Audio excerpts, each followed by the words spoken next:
ఈ forest black వచ్చేసి RF Lingampet black అయితే ప్రస్తుతము 677 కంపార్ట్మెంట్ నెంబర్లో మనం ఉన్నాము. అయితే ముఖ్యంగా ఏంటంటే ఇక్కడ ఈ ఏరియా ఎంక్రోచ్మెంట్కి స్కోప్ ఉన్నది. అదేవిధంగా ఈ గత కొద్ది కాలంలో ఇక్కడ ఉండే చెట్లన్నీ కూడా కొట్టేసి ఫ్యూచర్లో వాళ్ళు కల్టివేషన్ కొరకు అనేసి చేస్తారనే ప్రయత్నంలో ఉన్నారనేసి తెలిసి మేము ఇక్కడ రిట్రైవ్ చేయడం జరుగుతోంది ఈ రోజంతా కూడా. సో ఇక్కడ మీరు చూసినట్టయితే మొత్తం చెట్లు కొట్టివేస్తున్నారు. ఇప్పుడు ఫారెస్ట్ అక్కడి వరకు ఆ మూల వరకు, అదేవిధంగా రాను చెట్లు కొట్టేసి ఆ తర్వాత మళ్ళీ అప్రూట్లు అంటే వేర్లు కూడా పీకేసి కల్టివేషన్కి అనుకూలంగా సాగు చేసుకునేటందుకు ప్రయత్నాలు జరుగుతూ ఉన్నాయి. ఈ మధ్యనే మన ఒక వారం రోజుల కింద ఇక్కడ మన సిబ్బంది పైన కూడా దాడి చేయడం జరిగింది, ఇది నిరోధించడానికి ప్రయత్నిస్తే. కాబట్టి దాని గురించి ఈ ఏరియా అంతా కూడా, ఈ ఫారెస్ట్ అంతా కూడా కాపాడాలనే ఉద్దేశంతో ఈరోజు పోలీస్ వారి సహాయంతో, అదేవిధంగా మన జిల్లాలో ఉన్న ఫారెస్ట్ సిబ్బంది అందరినీ తీసుకొని వచ్చేసి ఇక్కడ మనం ట్రెండ్ ఏదైతే ఉందో వాళ్ళు ప్రయత్నిస్తున్నారు, ఫర్దర్గా ఎంక్రోచ్మెంట్, ఫర్దర్గా ఆక్యుపేషన్ కొరకు ప్రయత్నిస్తున్నారు. మేము దాన్ని అడ్డుకుంటున్నాం. ఎన్ని ఎకర్స్ ఇక్కడ సుమారుగా ఇప్పుడు మనం చూసినట్టయితే దాదాపుగా ఒక 60 నుంచి 70 ఎకరాల వరకు కూడా వాళ్ళు అంటే చెట్లు కొట్టేసి రెడీగా చేస్తున్నారు. అంటే ఇదంతా కూడా ఒక టైం టు టైం చేస్తూ ఉంటారు, కొద్దిగా చేసుకుంటూ ముందుకు వెళ్ళిపోతారు. ఇప్పుడు గతంలో వచ్చేసి మనం చూసినట్టయితే కనుక ఫారెస్ట్ బౌండరీ మనకు అక్కడి వరకు ఉన్నది, ఆ చెట్టు అవతలకి. అయితే రాను ప్రతి సంవత్సరం కొద్దిగా జరుగుకుంటూ ఈ విధంగా ముందుకు వెళ్తూ ఉన్నారు ఫారెస్ట్ లోపలికి. దాన్ని నిరోధించడానికే ఈరోజు మనము ఈ ట్రెంచ్ వర్క్ చేపట్టాం. 50 నుంచి 70 ఎకరాల వరకు ఇప్పుడు వాళ్ళు చేసే ప్రయత్నంలో ఉన్నాం, దాన్ని నిరోధించడం జరిగింది ఈరోజు. షేర్ శంకర్ తాండా ఒకటి, అట్లనే జోగురామ్ తాండా అనేసి ఉన్నారు. ఆ 2 తాండాలకు సంబంధించిన వాళ్ళు ఒక 4 ఫ్యామిలీస్ ఉన్నట్టుగా మేము ఐడెంటిఫై చేయడం జరిగింది. వాళ్ళపైన ఏమైనా చర్యలు తీసుకుంటున్నారు? వాళ్ళపైన ఆల్రెడీ కేసెస్ బుక్ చేయడం జరిగింది.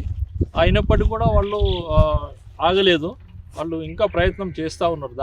దాన్ని నిరోధించినందుకే ఫారెస్ట్ కేసులతో పాటు పోలీస్ కేసులు కూడా చేయడం జరిగింది.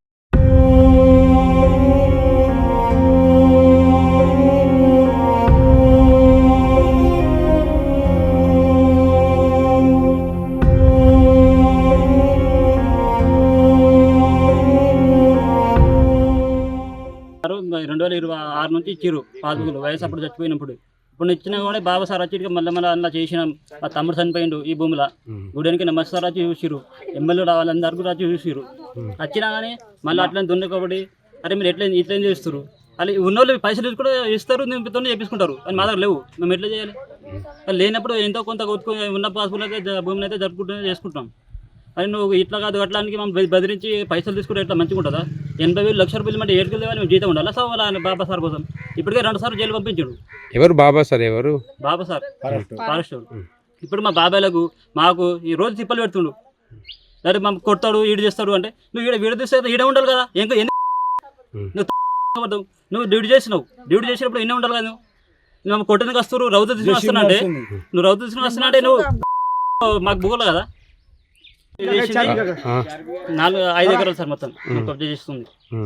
ఇప్పుడు మొత్తం 70 ఎకరాలు మొత్తం కొట్టినట్టు వేరే కొట్టుకున్నారో చేస్తారు, కానీ మేమంతా చేయలేము. మాకు ఉన్నది గుడి వెనుకనే 4-5 ఎకరాలు అంటే ఉంటుంది, ఎక్కువ ఉండదు సార్.